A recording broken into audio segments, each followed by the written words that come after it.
Paytahtımızda futbol millilerinin halkara okuma maslahatı tamamlandı. Olu yurdumuzun sport baradaki devlet komiteti Futbol Federasyası tarafından oruldu. Singapur'dan, Sri Lanka'dan, Özbekistan'dan gelen halkara hünermilleri yurdumuzun emilleri bilen halkara tecrübeleri boyunca okullar geçtiler. Futbol boyunca milli çempionatımızın nowatda kitaplarının oyunlarına anına badalga veriler. İlkinci oyunlarda altın asırlayan halkara Türkmen-Türk Üniversitesi'nin futbolçuları duşlar. Talip sportu mervi kabul eder.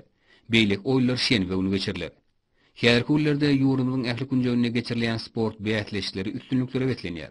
Balkan vilayetinde Yaşar olmasının Hazar şehir Geňeşiniň, Demokratik Partiýanyň şehir we sport komitetleriniň bilelikde geçiren ýaşy üren netijeli boldy. Onda türgüller utlatdyklaryny görkezdiler.